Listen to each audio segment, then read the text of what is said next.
everyone. In today's tutorial, I will show you how to quickly select non-adjacent cells or ranges with Kutools for Excel.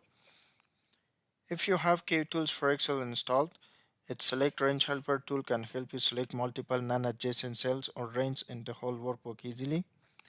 Click the Kutools tab. In the editing group, click the Select drop-down list and click Select Range Helper. In the Select Range Helper dialog box, check the Union Selection option. And next, select multiple ranges as you need in the whole workbook.